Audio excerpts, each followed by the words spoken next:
You're listening to iDreamInPlotPoints, a story-driven immersive experience. Headphones are recommended.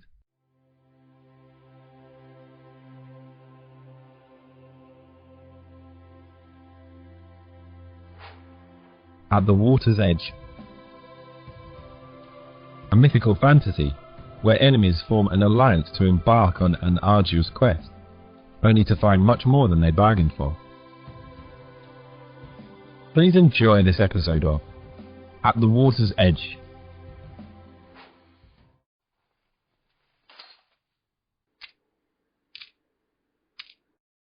All the discarded doubloons now gathered, the mermaid bided her time stacking the gold coins in towers of varying heights. At the counting house I would do just that. Castles built from coins.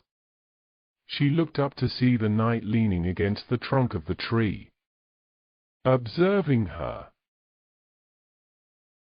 In his time away, the clothes he wore were now dry, and he no longer had the parcels he had left with. Why have you come back?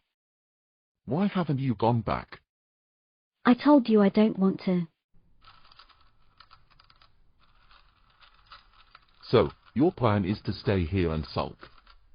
There's tadpoles and hyacinth to eat. I can stay a good long while. Won't your disapproving sister come to investigate?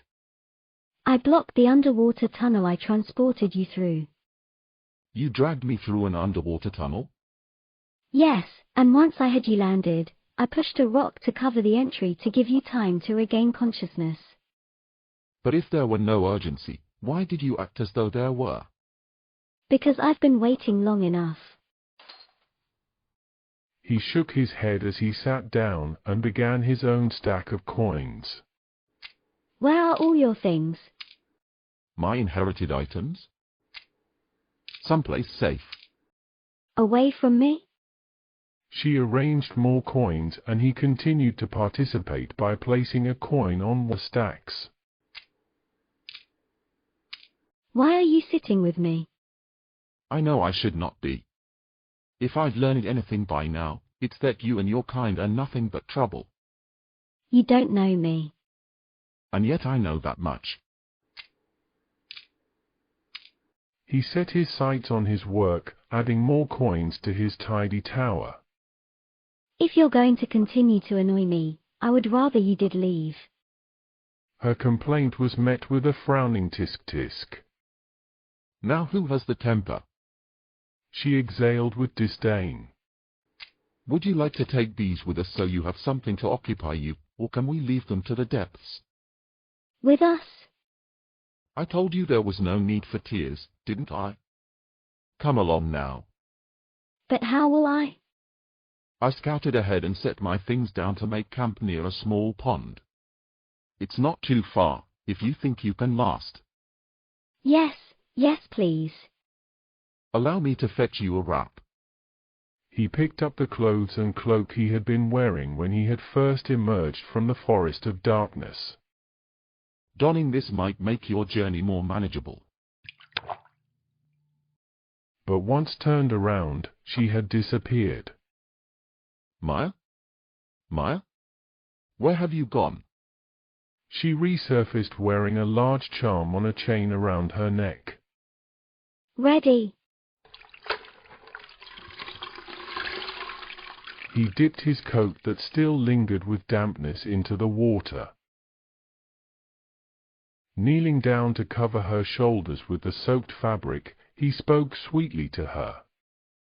All right, miss. One more deep breath and up you come into my arms. She sunk under, and he waited as little bubbles danced their way to the surface. Emerging and gripping his arms, he pulled her up and into them, cradling her as he stood to his feet. Off we go.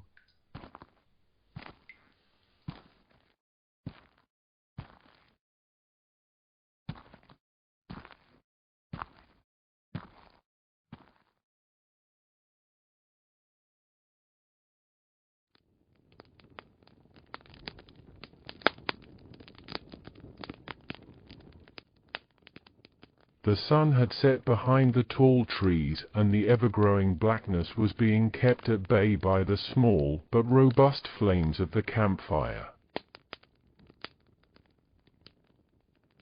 The mermaid had watched with great interest as the night had created light and warmth from fractured twigs and dried leaves.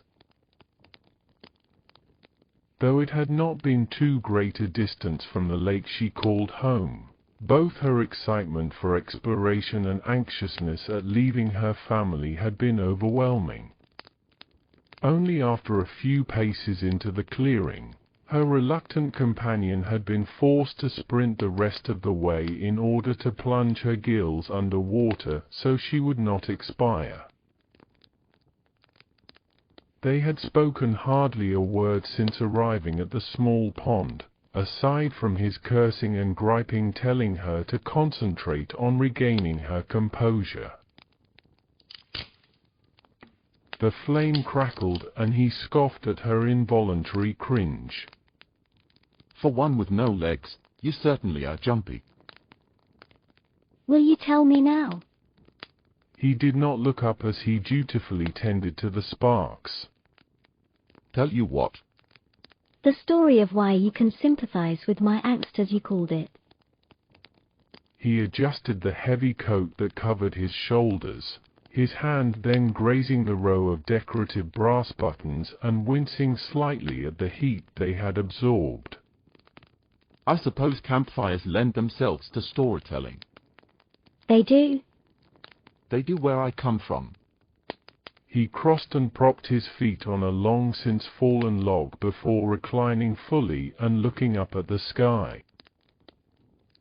The words you said about wanting to see beyond the trees. It reminded me of what spurred me on my path that eventually led to me joining the ill-fated voyage. Your words of lament of how nothing ever changes also harkened back to when I was so bored with my days in the counting house. Day in day out always the same. So, what did I do? You decided you wanted to become a sailor. Have I the look of a sailor? Yes. He looked down, remembering he was still wearing his deceased captain's clothes. Current vestments aside, no. And it's bad manners to interrupt. But you asked me. The question was rhetorical. I don't know what that word means. It means be quiet and your questions will be answered. He sighed and folded his spare coat to rest under his head as he still gazed upward. As different as you and I are, we both long for adventure but go about seeking it in very clumsy ways.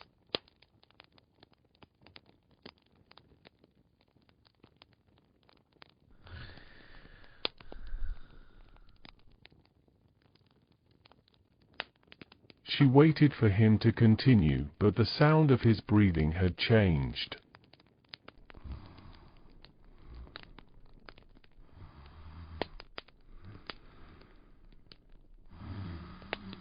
Thomas?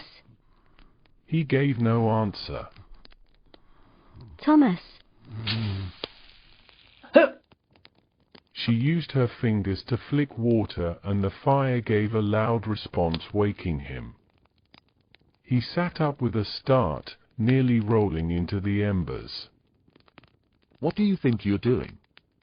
You were going to tell me a story, but you fell asleep. I was merely resting my eyes. You were practically snoring. I don't snore, and I don't tell stories to those who cannot keep their mouths shut. He angrily adjusted his makeshift bed of extra clothes and laid on his side, facing away from the fire and her. Tell me of your family. There's nothing to tell. I would still like to hear. They matter not. Have you brothers or sisters? None to my knowledge. I don't understand. I did not know my parents, therefore, I am not aware of any possible siblings. Is that the way of humans, like with snakes? He rolled to his stomach and faced her with a scornful scowl. Snakes? The mother snake abandons her eggs after laying, and the little ones are left to fend for themselves. I learned that by watching a ferocious bird with great talons wreak havoc on an unsuspecting clutch. Humans are not like snakes. Then what are the ways of humans? We certainly aren't hatched like a slimy reptile. Her eyes grew wide as soon as the words had left his mouth. I am not a reptile and I am not slimy. Calm your gills. You think me slimy? Slippery, yes, but not slimy.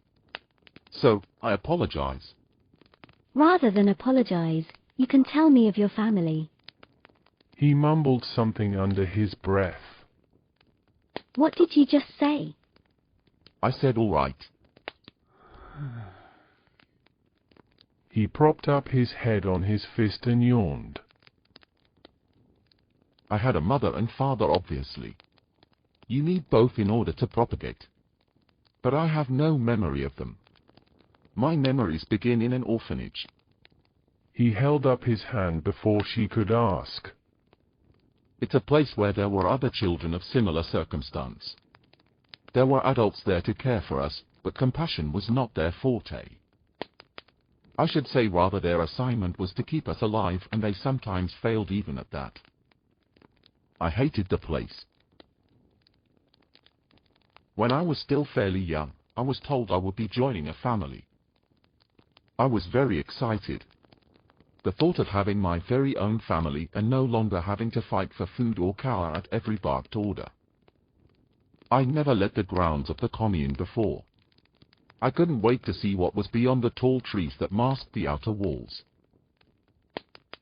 Of the few who had tried to look beyond, either did not succeed at all or were caught and dealt with harshly. But I was leaving through the front gate, not only leaving, but I would be traveling by carriage. It seemed a dream. I could hardly contain myself as the large estate came into view. I had never seen such a place before. I thought it was a castle. Had I been adopted by the king himself? But I was young and foolish. It was not a castle.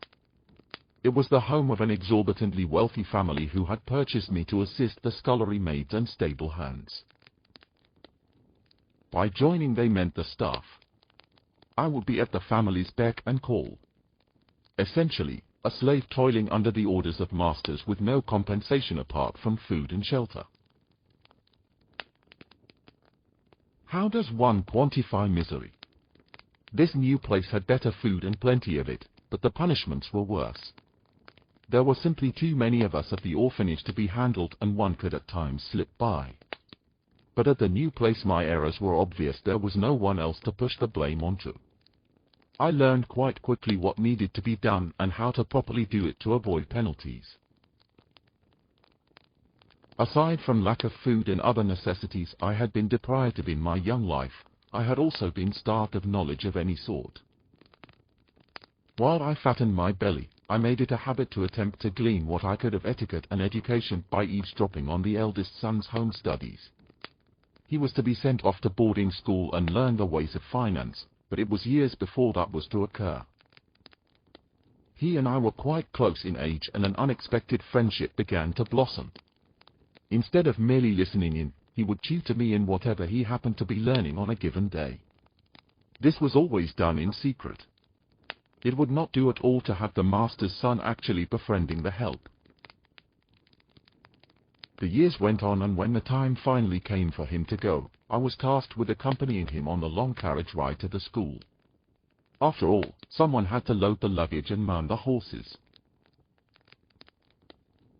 Are there horses in this land? I do not know what carriage nor horses are, but I did not want to interrupt. Carriages are what people sit upon, and horses are what move them. He let out another yawn and rested his chin on his folded arms. So, away we went to the school. His voice trailed off, and the mermaid waited impatiently as he traced patterns in the dirt with his finger. Why have you stopped again? I just realized I've never really told anyone any of this. He looked into her warm eyes that were set aglow by the fading fire. He took a breath and continued. Along the journey, he told me of the astonishing scheme he had been plotting. He had no intention to spend one day in the school. He knew of a harbor where any able-bodied man could easily join a crew and set sail for untold adventures. The mermaid nibbled on a sprig of watercress as she listened intently. It was too wonderful the way he described it. A life filled with adventure. It sounded even more thrilling that it would happen while being at the side of my only friend. And that's when he revealed the other part of his plan. That I attend school in his stead. What? The word I shouted exactly to him. He was thoroughly convinced that even aboard a ship and out to sea, his family was of such means and prominence that were his father to discover his disobedience, there was not a corner of the world where he could hide from his rage. And so, the only way he could escape would be if it was thought he'd never escaped at all. She gulped on her late-night snack. You've nearly eaten your weight in that greenery. Watercress. Have some? None for me. If I never have cabbage soup and watercress salad again, it will be too soon. They would say to us at the orphanage, who needs bread when you have watercress? I do. I need bread. He chewed on one of the mushrooms he had harvested during the daylight hours. Hopefully, I remembered correctly which of these are safe to eat. If only I could stumble across some mint leaves to attempt tea. What I wouldn't give for a hot cuppa and a biscuit. He closed his eyes at the thought, looking almost content. Go on. The boy wanted you to attend school in his stead. Yes, right. As our destination neared, we switched clothes, and when we arrived at the gates, I became the overprivileged brat and he was the loyal valet. He bid me good luck and I never saw him again. Never? No. I lived moment to moment in fear that I would be found out. Then day to day. Then week to week. But I muddled through, and years later, I was graduating. My stomach was in knots for graduation. All the students' families had descended onto the grounds for the ceremony. His parents had not paid any visits at any time. However, we had been keeping up regular written correspondence. I wrote detailed letters of the goings-on and the progress of my studies, all the while impersonating their son.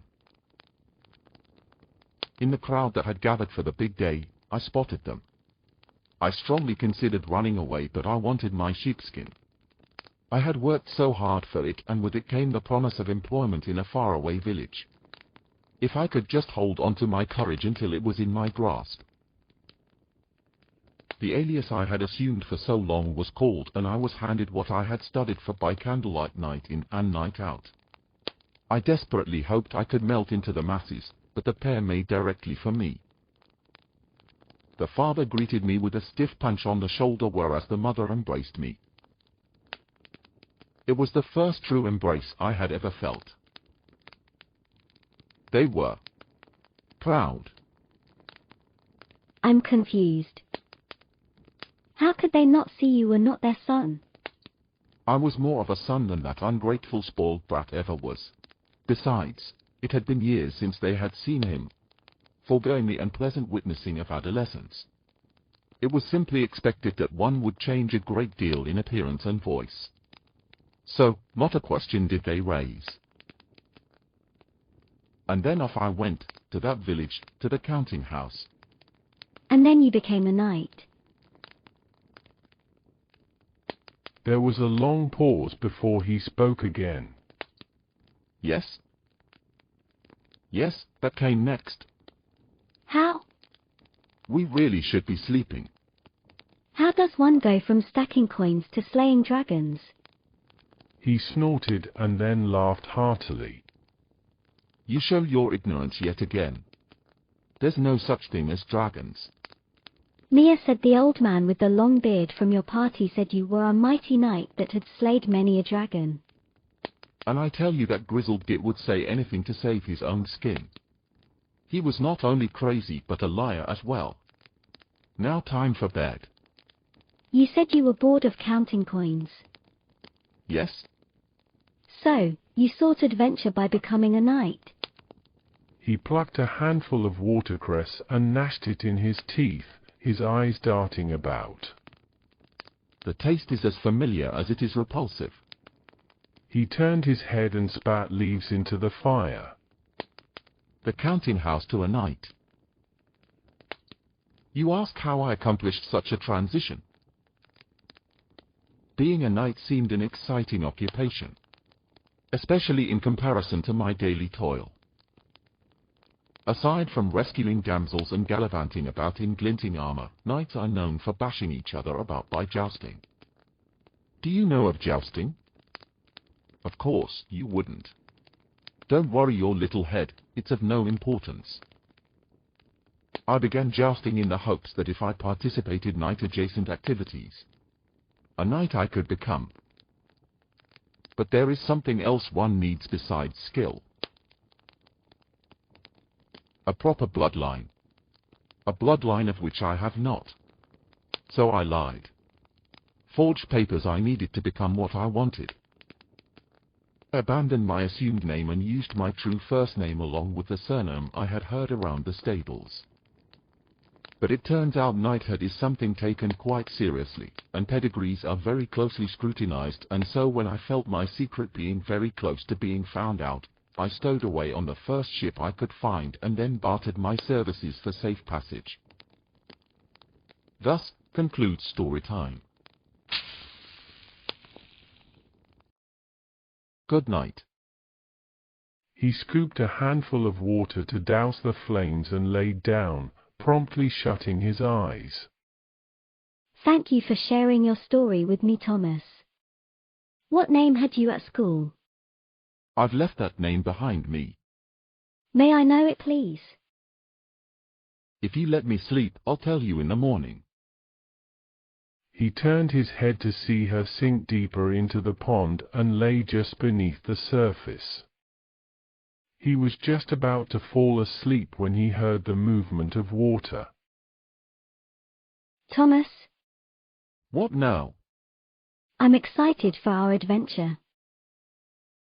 He gave a slight smile that he did not let her see. I've a long day of carrying you ahead of me, and it's going to be all the more taxing after the bale of watercress you've consumed. Now no more talking. He heard the water move and then settle. Such a troublemaker. He mumbled as he turned, curling under his coat and the night sky, hoping to finally rest.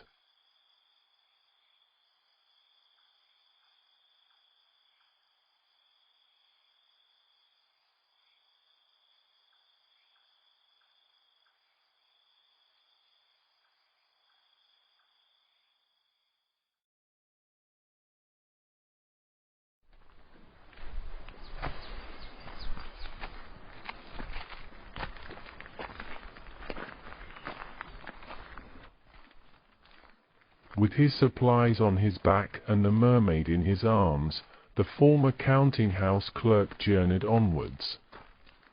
Just a bit farther there's a stream. Can you hear it? She nodded as she held her breath and held herself closer to him. Almost there. The stream came into view, and she patted him on the chest excitedly. I know. In you go. He set her down and the gentle waters lapped around her. She laid back and stretched, trying to absorb as much as she could. I suppose this is where we make camp. She rolled in the clear, cool stream and breathed deeply through her gills. He took his pack from his shoulder and knelt to cup his hands for a drink. She flicked her fingertips at him, playfully.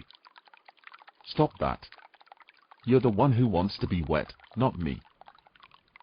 She smiled and laid back again, letting the water rush over her. Silly. Do I look silly? No. You look adorable. Why have you not kissed me again? Is that a serious question? You promised, you know. To kiss you? No, to tell me the name you had in school. I think you need to soak a bit longer. Your mind is discombobulated and you're talking nonsense. You said if I let you sleep you would tell me in the morning. But it's long past morning now. He leaned and lightly pressed his lips to hers before quickly standing up. Is that all? Yes, that's all you get. Just a small one. Don't need you going into shock from excitement. He began to unpack his bag. I'm sorry I'm so heavy. We're moving so slowly. If only I had lungs that worked. Legs would not be detrimental either. Would you like me better with legs? Now you are being silly. She turned and laid on her side to see him better. May I have a real one? A real what? A real kiss. Or I could tell you my schoolboy name. Yes. Yes, tell me. She clapped her hands and nodded. My assumed name was Mortimer. Mort for short. She burst out laughing. Giggling? Giggling about silly studious stuffy Mortimer the Fifth. He teased as he peppered her face with kisses. Haven't you any idea who my father is? No. That makes two of us. He laughed at his own joke, and she became quiet. Come now. That was funny. It's just a bit of humor at my expense. Stow that pouty lip of yours. I'm sorry you were alone for so long. What's past is past. Speaking of passing, so has another day. It will be getting dark soon, but it should be less so with the first night of the full moon. She gasped and grabbed his arm. The elixir. The what? The elixir. The old man, when he was trying to bargain with Mia and the others. He said that he had a magic elixir that could grant our deepest desires. The old man, as you call him, fancied himself a potion maker and was certifiably insane. You don't believe in magic? No. I never have before. She clutched the charm that hung by a chain around her neck. This bottle. It holds the elixir. May I see it? She lifted the necklace over her head and handed it to him. He uncorked the small vessel and sniffed the contents. Good Lord, this is not magic. This reeks of spirits. Spirits are magical. Spirits as in alcohol. She blinked, not understanding his meaning. Maya, he was lying to save himself. He put the stopper back on. I still want to try it. If you so believed his story, then why did you not just drink it down then and there? And make your wish? Because the moon was not yet full. He said the moon must be full for the magic to work. Do you hear yourself? An elixir that only works under the light of a full moon. It's preposterous. She traced a finger over the smooth pebbles. Also, I waited because I was scared to do it alone. He dipped his hand under the water and entwined his fingers with hers. I need to collect wood for another fire. But before I go,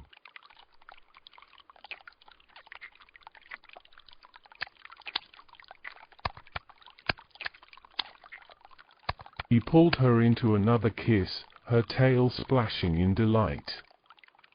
You stay put. And when I return we can continue discussing the merits of potions. He slipped the bottle and chain over his own neck and ventured off to collect kindling.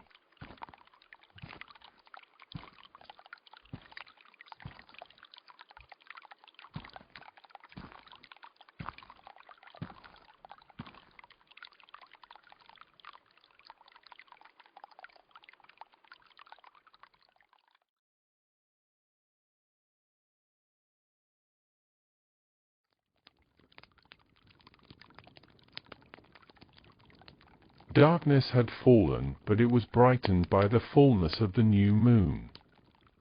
The moon has been out for hours. Can't we try now? I said we would discuss it, not that you could. It's my potion.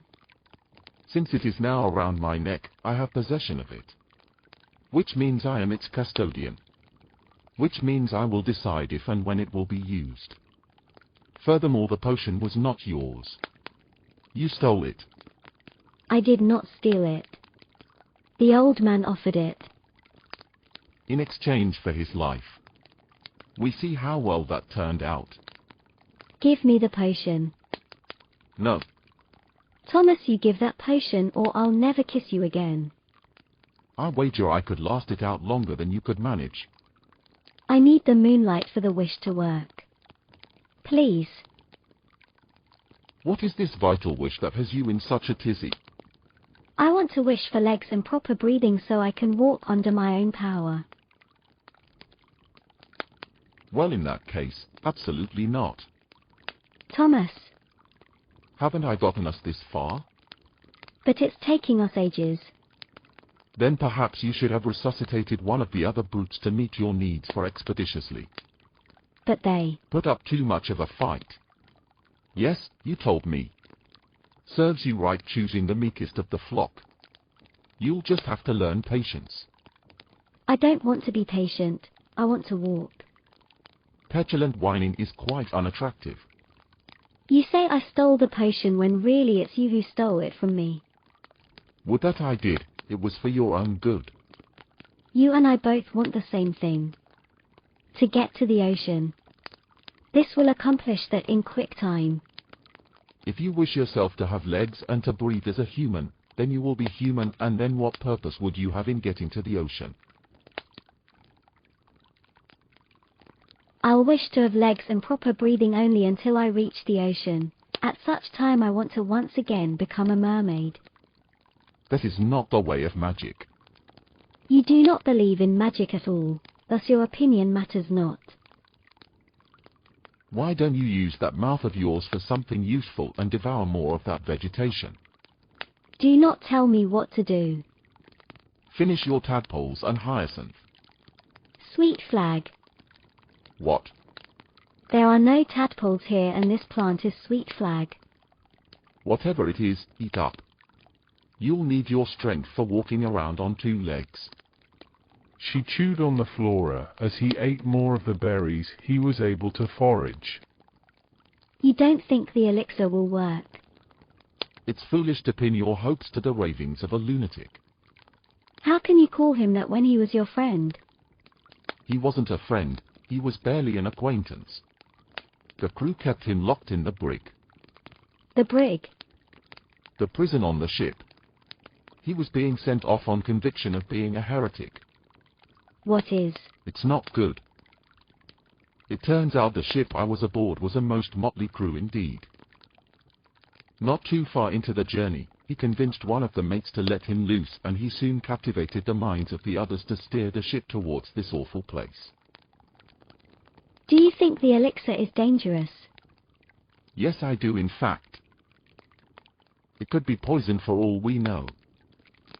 I was willing to go along with this little game hoping you would come to your senses. But now it seems I need to put my foot down. She looked at his feet in confusion. It's an expression and it means no. She crossed her arms and glared at him. That's a very persuasive pout, but it's of no use. Here, have some berries. He held out a handful of berries, and she smacked it away, sending the fruit flying. He tutted and took her hands. Was that a nice thing to do? Was it? She scowled at him as he plucked more green blades and placed them in her hand. Eat your dinner, you naughty thing. She begrudgingly chewed. What's naughty? You? I only did what you did with the doubloons. Yes, well, I'm a very naughty boy. He exhaled and settled by the fire to eat more berries. I just want to help. You remaining alive would be a great help. I don't want to be a burden. Why the sudden concern, you pestering brat? She laid down, turning her back to him.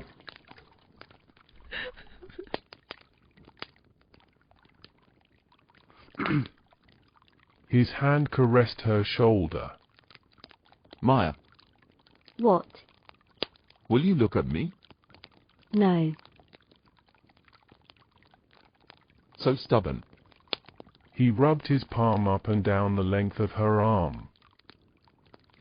You will not look, and you do not see how important you are to me.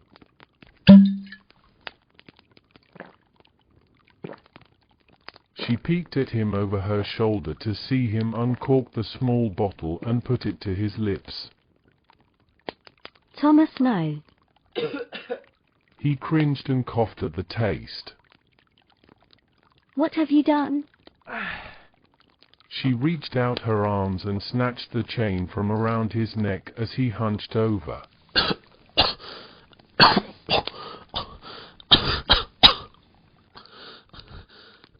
That was mine. That's the thanks I get for saving you from yourself. What did you wish for? If I say it, it won't come true. Now you're the one inventing things. She shook the small bottle near her ear. Some still remains.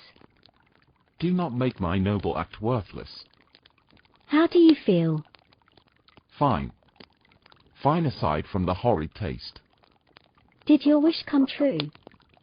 I don't know. I suppose we should go test it. He stood and grabbed a large dead piece of wood, setting it ablaze. What are you doing? Fashioning a torch. Come along. Where are we going? When I was collecting kindling, I also scouted for your next aquatic oasis. There's a lake just beyond the pasture. A lake, but why? I wished I could swim. You wished you could swim. You can't swim. Don't you giggle at me. I don't laugh at you because you can't walk. But that's a silly thing to wish for. I could teach you. If this potion does its job, it won't be necessary. He lifted her up in his arms. Put out the flames. She wrung out her hair, dousing the fire. He situated her slippery form. Now I'm fairly certain it was this way. You're not sure? It was daylight when I found it.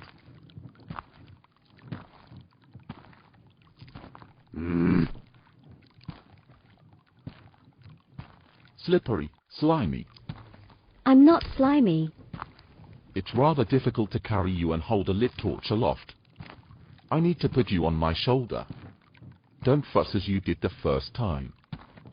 He set the branch in a knothole of a tree. Don't. You should be holding your breath. Over you go. Behave yourself. He hefted her over his shoulder and locked his arm across the bend of her fin. Much better. He picked up the self-made torch and held it up and out in front. He weaved through dark and tangle of densely grown trees. We're very close now. I recognize the break in the trees up ahead. You all right? Now I know I look silly. Wait until you see me try to swim. He hurried his feet to move them to the water faster.